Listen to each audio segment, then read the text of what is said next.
श्री स्वामी समर्थ स्वामी भक्तांचे अनुभव या चॅनलवर मी तुमचे मनापासून स्वागत करते. स्वामी तुमच्या सर्व चांगल्या इच्छा पूर्ण करोत आणि तुम्हाला सुखात आनंदात ऐश्वर्यात ठेवोत हीच स्वामींचरणी प्रार्थना. आज मी तुम्हाला स्वामी सेवेकरी ताईंना आलेला अनुभव त्यांच्या शब्दात सांगणार आहे. ताई म्हणतात, श्री स्वामी समर्थ. महाराजांच्या चरणी त्रिवार वंदन. मी एक सामान्य सेवेकरी असूनही साक्षात महाराजांनी मला दिव्य दृष्टांत दिला आहे. मला परमपूज्य गुरुमाऊलींचाच कृपा आशीर्वादाने प्रथम कन्यारत्न प्राप्त झाले. त्यानंतर मी परत गरोदर असताना दिंडोरी येथे जाऊन पुत्रप्राप्तीसाठी सेवा घेतली व माझी सेवा सुरू झाली. कारण मला गरोदरपणात भयानक त्रास होत असल्याने माझे कुटुंबीय चिंताग्रस्त होते. श्री स्वामी महाराजांच्या कृपेमुळे मुलगा अथवा मुलगी दोघांपैकी काहीही झाले तरी आम्हा पती पत्नीला मान्यच होते.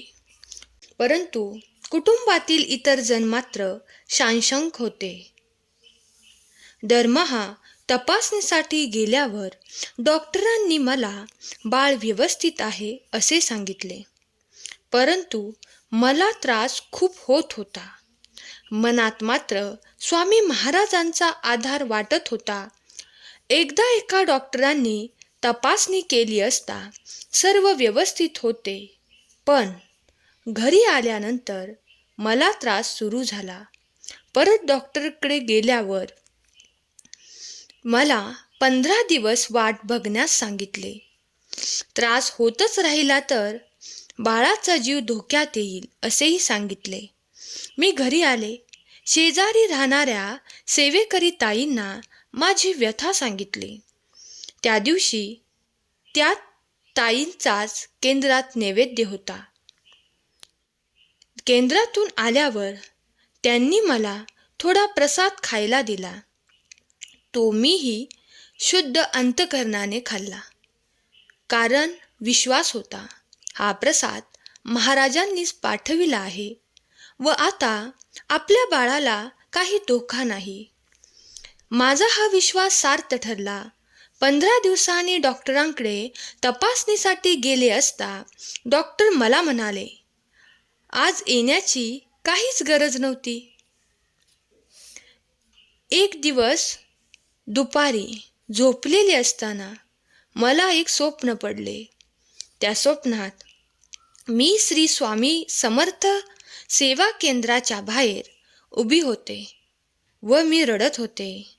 केंद्रात कोणीच नव्हते, परंतु मला आज जाण्याची भीती वाटत होती. जणू काही महाराज माझ्याशी बोलतात असे वाटत होते. मी घाबरतच केंद्रात प्रवेश केला. महाराजांना त्रिवार मुजरा करून तिथेच बसले. अचानक महाराजांच्या फोटोतून एक अति उंच अशी महाराजांचीच सोन्याची मूर्ती बाहेर आली. ते महाराज होते.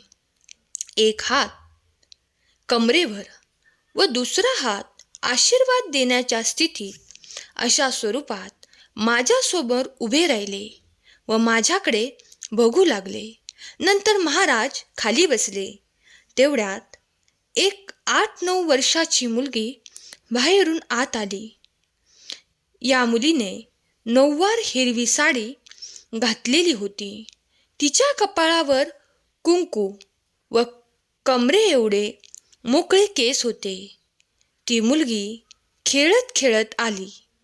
महाराज तिच्याकडे कौतुकाने पाहत होते.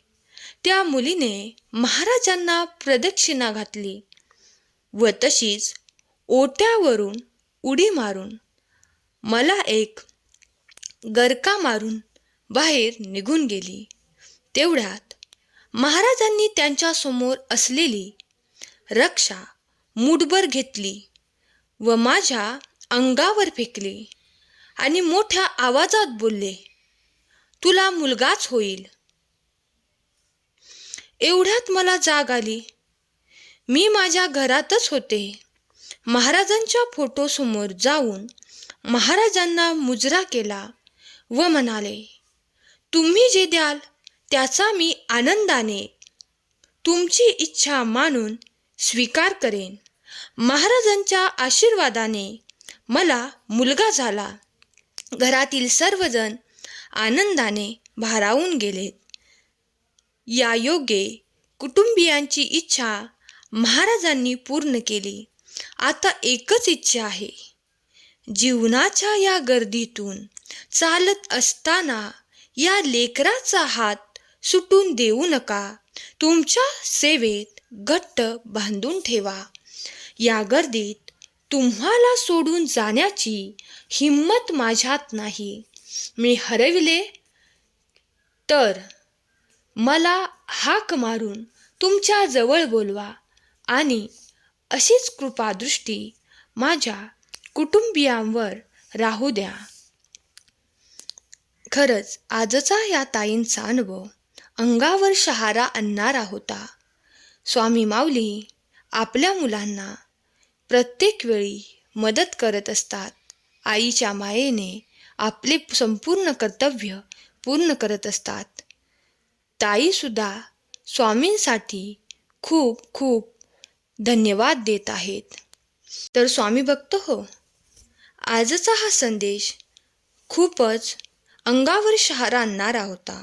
स्वामींनी ताईंना स्वप्नात येऊन देखील मदत केली.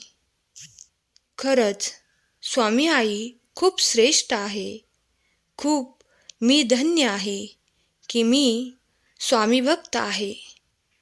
स्वामी भक्तांनो, आजचा अनुभव आवडला असल्यास अनुभवास लाईक करा आणि चॅनलला सबस्क्राईब करा, ज्यामुळे तुम्हाला नवनवीन व्हिडिओ पाहायला मिळतील. श्री स्वामी समर्थ.